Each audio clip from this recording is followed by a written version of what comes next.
There was a line forming outside my garage like it was a soup kitchen on Black Friday. At first, I thought someone was lost or maybe there'd been a power outage and they were looking for shelter. But then I spotted a woman in yoga pants scooping cans from a folding table I'd never placed, a guy in hospital scrubs walking away with one of my toolboxes, and a teen filming a TikTok while holding my emergency granola stash. That's when I saw the hand-painted sign duct-taped above my garage door in bold red letters. Community Food Pantry. Take what you need, share what you can.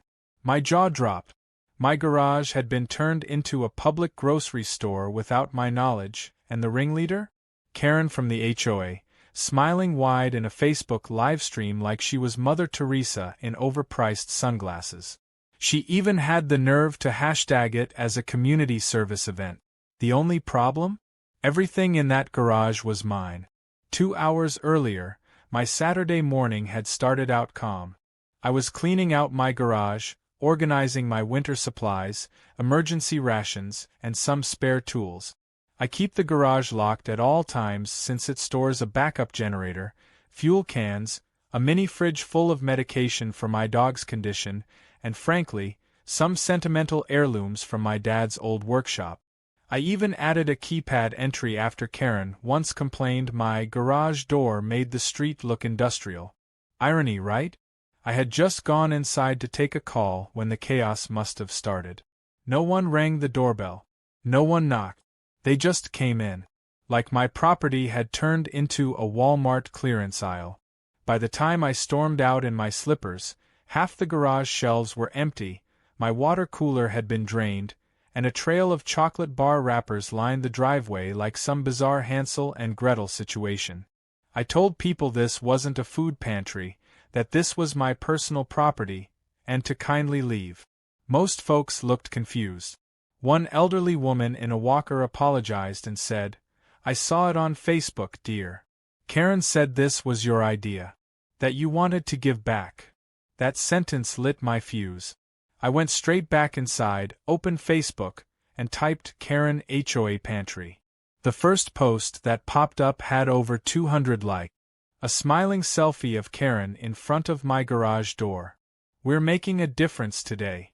Our dear neighbor opened his garage for community use during these trying times. No gatekeeping here, just good vibes and good food. I scrolled. Comments poured in. "You're an angel, Karen. Wow, more people should be like this guy. I'm sending my kids over after soccer." My blood pressure skyrocketed. I had not agreed to any of this. And worse, she had scheduled another restock drive for tomorrow with my address plastered on the flyer like it was a farmer's market. Still barefoot, I ran back to the garage and finally noticed the keypad lock had been tampered with. Someone had pried off the plastic casing and the wires underneath were scratched. Clean work, like someone used a master override code. I checked the frame. No sign of forced entry. Either someone guessed my passcode or someone already knew it.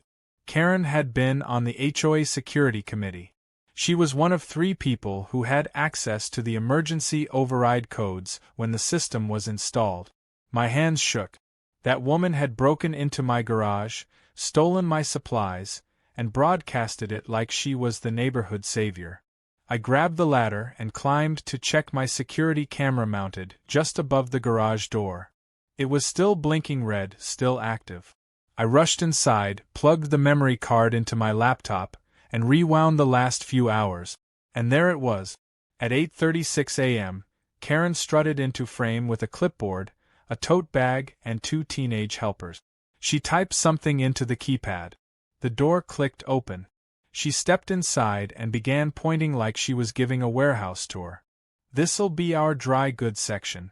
Put the cereal and beans here. Oh, and move those tools to the corner, they look messy." One of the teens asked if this was legal. Karen laughed and said, "He won't care. He's too busy keeping to himself. We're doing this for the neighborhood. He should be grateful." My fingers curled into fists. She didn't just break in, she redecorated. Later in the footage, I saw her placing the hand-painted pantry sign above my garage door, then filming a livestream encouraging neighbors to come grab essentials before it's gone.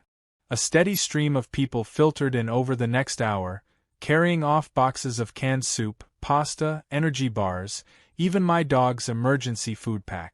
One guy even rolled out my collapsible workbench like it was up for auction. I paused the video and stared at her smug expression in the frame. She was posing next to my cordless drill like it was part of her food pantry decor. Karen had always been the queen of overreach, but this time, she'd turned my home into a free-for-all. When I stepped outside again, a woman in a Jeep was just pulling up with her kids and a few tote bags. "We heard the pantry was open," she said with a big smile. I told her, as politely as I could while vibrating with rage, that the pantry didn't exist and that this was a private residence. Her smile dropped. "But Karen said," I cut her off with a hand gesture and said, "Karen is about to say a lot of things to the police." She drove off. Later that evening, I contacted the HOA and demanded an emergency board meeting. The president, a guy named Dennis with less spine than a jellyfish, tried to downplay the situation. "Maybe there's been a misunderstanding," he said. I told him misunderstanding or not, if someone didn't come clean, I'd report the break-in, press charges, and share the video with every homeowner in the neighborhood. Dennis stammered and promised to look into it. I knew what that meant. Stall and bury. But that's when an idea began to bubble up in the back of my mind. If Karen wanted a food pantry, maybe I'd give her one. A very special kind. One that looked friendly and inviting, but came with a twist no one would forget. I smiled for the first time all day. Because I wasn't going to call the police. Not yet. No, I was going to stock that pantry like never before. Tomorrow, the community would get a taste of real generosity. And Karen would finally learn that playing games in my garage came with side effects. Side effects that just might clear her calendar for the foreseeable future. The next morning arrived with the same suburban chirp of birds and distant sprinklers, but I had a different kind of buzz in my veins. I woke up early, skipped coffee, and got right to work. If Karen wanted to turn my garage into a community food pantry, then I was going to make sure it lived up to its name, with a twist so potent it would ripple through the neighborhood like a bad decision at a chili cook-off. My plan had to be flawless. No law-breaking. No visible retaliation. Just a precise, quiet correction to a very loud problem. I began by visiting 3 different grocery stores and 1 local pharmacy. My shopping list would have made a dietitian faint. I loaded up on chocolate bars, pudding cups, granola snack packs, and powdered drink mixes. But the real star of the show came from aisle 12, an innocuous-looking brand of chocolate-flavored laxative. I bought several boxes and kept the receipts just in case anyone tried accusing me of sneaky purchases later. After all, it's perfectly legal to buy laxative. Perfectly legal to store them. And, thanks to a few creative moves in the kitchen, it's legal to mix and match packaging for personal use. Once I returned home, I cleaned out the garage, replaced the keypad lock, and left the door partially ajar like I was preparing for another generous donation day. Inside, I repackaged dozens of items with factory-style labels I'd printed the night before. From the outside, everything looked identical to store-bought snack. But what no one would know was that each sweet, innocent-looking bite contained enough laxative to make a grown man question every life choice he'd made before breakfast. I even added a few salty snacks with all-natural fiber boosters, mixed in, just to spread the joy around evenly. The trick was making it all look the same as before. The arrangement had to mimic the first day of Karen's pop-up pantry so that no one suspected a thing. I even printed fresh signs to replace the stolen ones. Pantry restocked, blessings await, take with love. Then I sat in my upstairs window and waited. By 9 a.m., the first wave arrived. A woman in a jogging outfit and her preteen son strolled up like they were entering Target. She waved at my security camera and said something to the boy, who immediately grabbed a pudding cup and stuffed it into his hoodie pocket. I didn't move. I didn't say a word. I just noted the timestamp and took a sip of my orange juice. 30 minutes later, a delivery driver stopped his van, walked up, and took 2 granola bars and a Gatorade pouch before flashing a thumbs up at the garage door. I just smiled. The trap had been baited, and now it was only a matter of time before nature took its course, literally. By lunchtime, I counted at least 13 different people taking items. Some I recognized from the HOA board, others were random folks I'd never seen before, likely drawn in by Karen's social media circus. That's when I checked her Facebook. Sure enough, there she was, beaming in front of the garage again, captioned, "So proud of our community, restock complete. Big thanks to the generous neighbor for continuing to support local need. This is what real leadership looks like." I wanted to laugh. The woman really believed she could hijack my home, exploit my privacy, and parade around as the neighborhood savior without consequence. I let her have her moment. Then the reports started trickling in. The first was a comment under her post. "Anyone else feeling really sick after the snacks this morning?" Someone replied, "Yes, OMG, I thought it was just me. My stomach is in knots." That was followed by, "I had the pudding, and I've been in the bathroom all afternoon. My husband had the chocolate bar and nearly passed out." I leaned back in my chair and watched the unraveling unfold. By evening, the HOA message board was lit up. Someone posted anonymously asking if there had been a recall on any of the items. Another user claimed their child had vomited twice after eating a snack from the garage. Karen tried to defuse it by commenting, "Please be advised this is just a volunteer-run effort. There are no guarantees or warranties. Eat at your own risk." That didn't go over well. A man named Carl wrote, "This is absolutely not okay. If food is being distributed, there needs to be accountability. Where is it coming from? Who's organizing this?" Karen deflected again, saying it was all inspired by a neighbor's wish to do good without credit. At around 8 p.m., the first real fireworks went off, figuratively. A woman named Trisha posted a video from her front porch where her husband could be heard yelling from inside the house, begging her to bring more toilet paper. The caption? "Thanks a lot, Karen. That granola bar was a lie." The video got shared, and within an hour, several more parody posts emerged. One showed a picture of a bathroom with crime scene tape and the words, "Aftermath of the HOA Pantry." Another photoshopped Karen's face onto a bottle of laxative chocolate. I was rolling. But the best was yet to come. The next morning, Karen tried to pivot.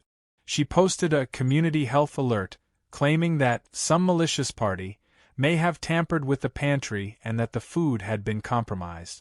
She said the HOA would be looking into possible sabotage and that legal action may follow. I nearly choked on my toast. She was trying to flip the script, blaming me for tampering with a pantry she illegally set up in my garage. That was bold, even for her. But then she made a critical mistake. She tried to escalate her cover-up. I caught it around noon when she rolled up to my driveway in her golf cart and knocked on my door. I didn't answer. She moved to the garage and opened it, only to find it empty. I had already removed all the enhanced snacks and scrubbed the interior clean. She looked around, then planted a new sign. "Pantry closed due to contamination. Reopening soon."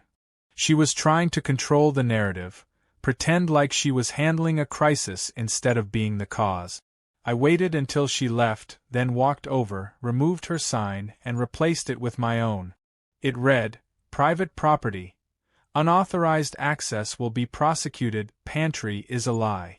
Then I took a picture and posted it on the HOA message board, captioning it, "To clarify, at no point did I authorize any public pantry. Karen broke into my garage and distributed food without my consent. All actions moving forward will be handled through legal and civil channels." The reaction was instant. Dozens of comments. Some apologized, others shared screenshots of Karen's messages encouraging them to just come by and grab stuff. The HOA board was now under pressure to respond, and Karen was going quiet, deleting posts and trying to backpedal. But it was too late. The damage had been done. Her followers had turned. Her hero mask was slipping. And still, I hadn't even dropped the real bombshell. Because what she didn't know yet, what none of them knew, was that I'd saved every bit of footage, every Facebook post, and every single sample label used during her so-called pantry days. I had documentation, witnesses, timestamps, and best of all, a motive wrapped in a silver wrapper. Karen had walked straight into a perfectly legal trap, and as her reputation flushed itself away, I was already preparing my next move. One that would turn a neighborhood fiasco into a national lesson in what happens when you mess with the wrong garage. By the time the third day rolled around, the entire neighborhood had descended into what could only be described as gastrointestinal chaos. Trash bins overflowed with empty toilet paper rolls, people shuffled around the cul-de-sac with grim faces and tight steps, and Karen had gone from local hero to social pariah almost overnight. It started with whispers and awkward glances, but it had now grown into open confrontation. A group of HOA members gathered around the mailbox kiosk, clutching bottled water and looking like they had been through battle. One of them, a normally soft-spoken man named Jeffrey, pointed directly at Karen's house and muttered, "She did this. She poisoned the entire block." Inside my house, I watched it unfold with a quiet satisfaction. I wasn't malicious by nature, but I believed in proportionate response. Karen hadn't just overstepped, she'd staged a public heist of my garage and twisted the narrative until it strangled the truth. All I did was feed her the rope. The laxative-laced snack bars were long gone, but their memory was very much alive in every nervous glance and trip to the restroom. The HOA message board was now a battlefield. People demanded answers. They wanted accountability. And Karen? She was frantically posting disclaimers and public safety warnings like she was the CDC during a candy outbreak. The breaking point came during the emergency HOA meeting. They'd scheduled it at the community clubhouse, and although I wasn't technically required to attend, I made sure to show up early, grab a seat in the back, and let the circus unfold in front of me. Karen walked in late, wearing oversized sunglasses and carrying a manila folder like she was preparing a defense case at the Supreme Court. The room went quiet the moment she entered. No one clapped. No one smiled. Everyone just stared. Dennis, the HOA president who rarely spoke louder than a whisper, stood at the front and nervously cleared his throat. "Thank you all for coming. As you know, recent events have caused a bit of concern in the community, and we want to get ahead of any misunderstandings." He glanced at Karen, who was already rifling through her folder like she was about to drop some courtroom magic. I almost felt bad for him. A woman near the front stood up. "This isn't a misunderstanding. My husband was sick for 2 days. He missed work. We all ate snacks from that garage, because Karen said it was safe. That's not community service, that's reckless endangerment." Karen raised a hand dramatically and launched into her speech. "Let me clarify something right away.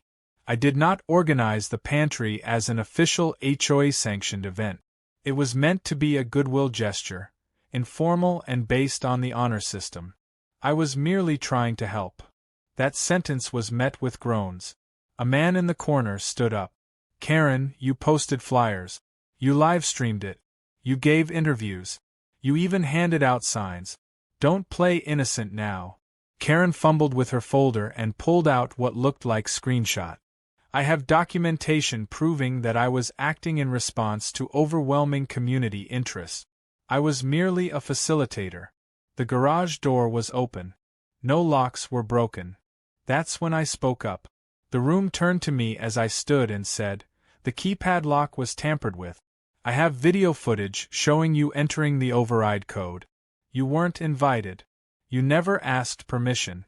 You took property that didn't belong to you and turned my garage into a distribution center for your ego trip. I've already submitted copies of that footage to my attorney.'" Karen's lips tightened. "You laced the food with laxatives," she snapped, eyes wide and venomous. "That was malicious and dangerous. People could have been seriously harmed. I shrugged and said calmly, I never confirmed that. Nor did I authorize the pantry. You took my private property without consent. If I stored those snacks for personal use, what I put in them is my business. You distributed them. The silence in the room thickened. A few board members exchanged looks. Someone in the back chuckled and quickly covered it with a cough. Dennis wiped his forehead with a napkin and muttered, Okay, let's focus on the agenda. But the damage was done. Karen's accusation had backfired. She had admitted in front of everyone that she took and distributed food from my garage.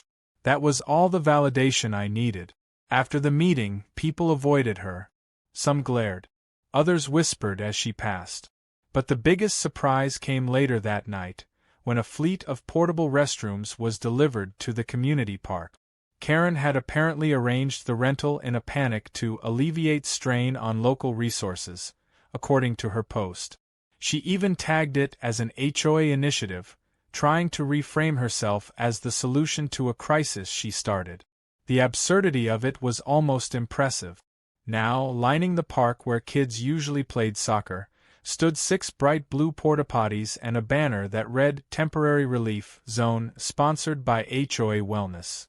People started calling it the Karen Zone. By the next morning, memes had taken over the neighborhood group chat. One showed Karen's face on a laxative bottle. Another photoshopped her as a Food Network host with the caption Pantry Queen, Digestive Edition. Someone even printed a flyer offering Karen's gourmet snack packs, Clean Out Your Soul. These weren't just jokes. They were a signal. Karen had lost the narrative. Then came the delivery. Around noon, as I stood in my driveway inspecting my repaired garage lock, a truck pulled up and a man in a neon vest stepped out. Delivery for HOA Pantry, he said. Prepaid. Says it's from community support donations. He opened the back to reveal a massive pallet of boxes labeled in big letters. Bulk fiber snack assortment, high efficiency formula, not for kids. I didn't laugh. I howled. The delivery driver was confused, but I told him kindly to leave it by the sidewalk. I took photos, posted them online, and wrote, Nice to see the community finally embracing transparency in pantry practices. Thanks for the donation. I won't be eating any of it. The post exploded. Reactions flooded in, from laughing emojis to clapping hands to one person writing, This is better than TV. Karen's online presence started to vanish. Her Facebook page was locked. Her Instagram went private. But the damage was irreversible. She couldn't delete the screenshots, the videos, or the countless gifs of people running away from her garage holding their stomach. It wasn't just a prank anymore. It was folklore. And still, through it all, she never apologized. Not once. She didn't say she was sorry for breaking into my property or spreading misinformation. That told me everything I needed to know. Karen wasn't just entitled. She was dangerous. And that's why I wasn't going to stop. Because while everyone else laughed it off, I knew what came next. The investigation had begun. The health department had been notified. And as the HOA scrambled to distance themselves, I was quietly preparing the final blow. One that wouldn't just expose Karen's lies, it would bankrupt the very reputation she'd built her entire identity on. The community had felt the side effects of her arrogance. Now it was her turn. And this time, there wouldn't be enough porta-potties in the world to contain the fallout. The silence that settled over the neighborhood in the days following the porta-potty parade was not peace. It was the still tension that came before a bigger storm. Karen's reign over the HOA had fractured, and the residents weren't pretending anymore. She stopped showing up to the park. Her golf cart remained parked in her driveway, its gaudy pink decals now faded reminders of a time when she ruled like a suburban empress. But what no one knew, not the residents, not the HOA board, and especially not Karen, was that the silence wasn't an ending. It was a trap slowly closing in. I had been gathering more than jokes and social posts. I'd been collecting a dossier. Karen's Facebook live streams, her flyers with my address, screenshots of her telling neighbors to just swing by and grab something, and, most damning, the security footage of her using the keypad code she should never have had. The health inspector I had reached out to a few days earlier called me back. He had reviewed the footage I submitted, and after a brief interview, he confirmed my suspicions. Unauthorized food distribution on private property, especially without labeling or temperature control, was a serious offense. Not only could it be considered trespassing and theft, but the act of distributing food that resulted in dozens of reported illnesses, regardless of the laxative situation, put her squarely on the radar for public safety violations. And here's the twist: she had signed her name on one of the delivery slips. That was the moment I knew the walls were closing in. I asked the inspector if I should notify Karen. His answer was simple: no. Let them handle it. And they did. 2 days later, the HOA called another emergency meeting, this time under the guise of discussing legal risk mitigation. The board had finally received a formal complaint from the local health department. Someone had filed an official report backed with documentation, photographs, and evidence of property misuse, illness, and suspected tampering. I didn't need to be told who they were referring to. Karen arrived late again, but this time with no folder, no sunglasses, and no smile. She sat in the back. Her usual seat near the front remained empty, and not a soul invited her forward. Dennis, whose voice had begun to grow a bit more solid since all this began, stood at the podium and cleared his throat. We've received a notice from county health officials regarding the alleged community pantry incident. An investigation has been opened. We've been advised to pause all neighborhood-wide initiatives that involve food or donation collection until further notice. The murmurs began instantly. Residents leaned over to one another, some whispering things like, "She's finally going down," and "told you this would happen." But Karen stood up, her hands shaking slightly. "I'd like to say something," she said, quieter than usual but still commanding attention. She stepped forward slowly, as if walking a plank, then turned to face the room. "I never meant for anyone to get sick. I was only trying to help. There was confusion, and maybe I overstepped. But it was for the community." Someone from the middle row shot back, "You broke into his garage, Karen. You lied. You stole. That's not confusion. That's criminal." Karen's eyes darted, desperate for support, but there were no allies left. She tried again. "There was no malicious intent. This isn't some criminal scheme. I just thought, if no one's using the space, it could help others." I stood slowly, letting the tension build. That unused space was filled with supplies I paid for. Medical items, tools, personal food. And you knew that. You used a master override code to gain access, which was supposed to be for emergencies only. You filmed it. You posted it. You invited people in. You took my property. And when people got sick, you tried to blame me. That's not just arrogance. That's negligence with a smile. Karen opened her mouth to respond, but nothing came out. The air in the room had turned into ice. I continued, "I didn't need to put laxatives in anything. Your own actions did the damage.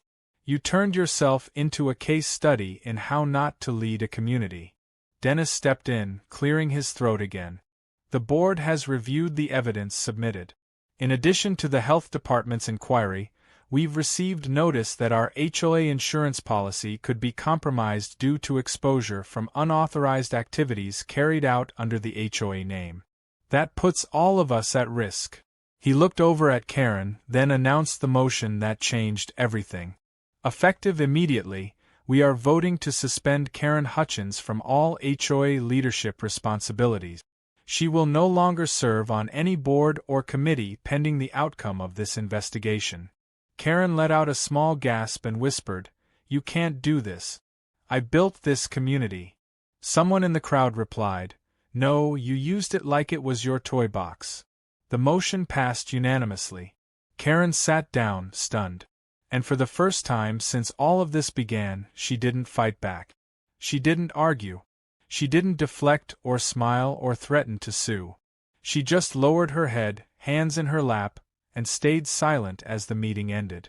But the fallout wasn't done. Later that week, the health inspector arrived with 2 deputies. It wasn't an arrest, but it was a formal citation process. Karen had been charged with code violations relating to unauthorized food distribution and misrepresentation of a public health service. She was fined, warned of potential future charges, and told that if any lawsuits arose from the incident, the HOA could be held financially responsible unless they pursued internal corrective action, which they already had by removing her from office. I watched the whole thing unfold from my porch, sipping tea as the officers walked up to her house. She tried to smile at them. They didn't smile back. Word spread quickly. Karen the fixer. Karen the giver. Karen the pantry queen. Her entire facade collapsed like a poorly built gazebo. Her allies evaporated. Her social media accounts remained dark. Her once vibrant lawn looked neglected, the HOA Lawn of the Month sign now long gone from her yard. It was poetic in a slow, steady kind of way. And still, I hadn't dropped the final card in my hand. Because while the community settled down, thinking maybe things would return to normal, I was preparing the last twist. Not for revenge. Not for spectacle. But for justice wrapped in irony. Karen had dragged my name through the mud, used my property like it was her personal donation box, and endangered people under my roof without a second thought. So I had something planned that would settle the score, clear the record, and leave everyone watching with no doubt about who really owned that story. Because the thing about people like Karen is that they never believe the rules apply to them, until the consequences arrive dressed like a delivery.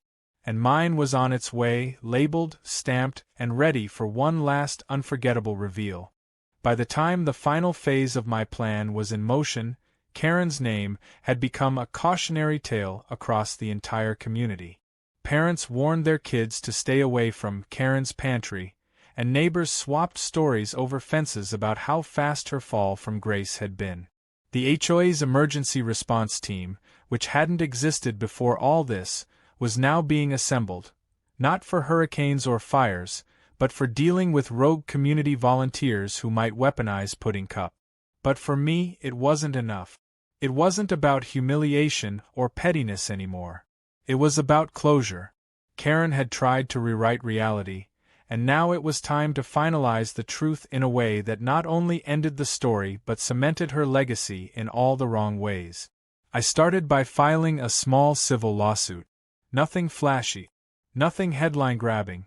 Just enough to make it real. Trespassing, unauthorized use of property, destruction of personal items, and distribution of materials taken without consent. I wasn't seeking jail time or a massive payout. What I wanted was an official, legal document, one that would follow her around, one she couldn't scrub with a social media apology or delete from her HOA profile. The moment the papers were served, a quiet panic seemed to spread from her driveway outward. Her porch lights stayed off for days. Her trash bins were suddenly locked with padlock. Her dog, once always yapping from the balcony, was nowhere to be seen. It was like her house was going through its own silent lockdown. What really tipped it all, though, was the block party. It was an annual thing, meant to bring the community together with bounce houses, hot dogs, and amateur karaoke. But this year, inspired by recent events, I requested a permit for a different kind of theme. I called it the Great Pantry Party. I kept it respectful on paper, of course. The flyers said it was a celebration of accountability, community boundaries, and proper labeling practices. But everyone knew what it really was. And they showed up in droves. Tables were decked out with snacks, each one carefully labeled, wrapped, and, just for good measure, completely laxative-free this time. I had a table labeled, Trustworthy Treats, and another labeled, Definitely Not from Karen. A giant banner stretched across the cul-de-sac. Welcome to the legit pantry, no surprise ingredients. People came wearing t-shirts with toilet paper rolls printed on them, some with printed hashtags like #KarenEffect and #CheckTheLabel. Someone even baked cupcakes with red warning signs frosted on top. But the real masterpiece of the event stood at the center of the park, a statue. Well, a parody statue, made out of cardboard and foam. It was a mock-up of a pantry cabinet with a cutout figure of Karen holding open a box of snacks with a cartoon explosion coming out of it. Beside it stood a printed plaque that read, "In honor of unauthorized generosity." The laughter it sparked wasn't cruel, it was cleansing. This community had been manipulated, embarrassed, and run around by someone who weaponized kindness and called it leadership. They needed a release. This was it. What I didn't expect, though, was Karen showing up. Halfway through the event, just as the DJ played a remix of Oops, I Did It Again, she walked in wearing a dull gray tracksuit and oversized sunglasses, looking like she'd just come from a silent retreat. The crowd froze for a moment, but no one moved toward her. She stood awkwardly near the food tables, looking at the labels, the decorations, the shirt. I watched her from across the lawn, curious if she would speak, apologize, or just vanish into the bushes. Instead, something strange happened. A little boy, probably no older than 6, walked up to her and asked, "Are you the lady who made everyone poop their pants?" The words, so innocent and brutal, hit like a hammer. Karen didn't answer. She turned, face pale, and walked back to her car without a word. No speech. No confrontation. Just a quiet exit, like a ghost leaving the final page of a story. But the story still needed a closing line. A week later, I got a call from my lawyer. The civil case had concluded in record time, no contest from her side. Karen agreed to pay damages, reimburse me for the stolen goods, and, in a final twist of fate, perform 100 hours of community service to avoid further legal consequences. I had no say in how or where those hours were served, but a few days later I heard from a friend in the Parks Department that she'd been assigned to clean the public restrooms at the lakeside recreational area. The same area where people had once lined up during the Great Snack Disaster. Poetic didn't even begin to describe it. To add the last touch of satire to the entire saga, I printed and laminated a photo montage of the pantry incident, complete with captions, Karen quotes, and community comments. I mailed a copy to her house. No threats, no insults, just the truth, organized and permanent. I included a note. This is for the next time you think about using someone else's space without asking. Consider it labeled. The neighborhood, in the aftermath, slowly returned to normal. Kids went back to playing in the park without dodging portable toilet. The HOA held elections to fill Karen's now vacant role, and, to no one's surprise, I was nominated and elected to the board, mostly out of respect, but also with the hope I'd keep the peace and prevent future pantry uprisings. I accepted, under one condition, that a formal protocol be created for any and all community initiatives involving private property. It passed unanimously. Karen didn't show up to vote. Every so often, people still chuckle about it. It became a running joke in our little neighborhood. If someone left food out after a barbecue, you'd hear someone say, "Careful, it's not from the garage, is it?" Or if a new neighbor moved in, someone would whisper, "Ask about the great digestive disaster of last year." It didn't sting anymore. It was part of the community's new folklore, and it carried a lesson that ran deeper than the joke. The truth is, Karen didn't just sneak into a garage and steal some snack. She violated trust. She pushed past boundaries with a smile and assumed no one would challenge her. She thought kindness could be faked, and that good intentions could be forced. But this wasn't about revenge or spite. It was about balance, about ensuring that in a neighborhood full of fences and front lawns, everyone understood that respect mattered more than power, and that no one, not even a self-declared community queen, was above accountability. So now when I open my garage, it's no longer a pantry. It's a workshop again.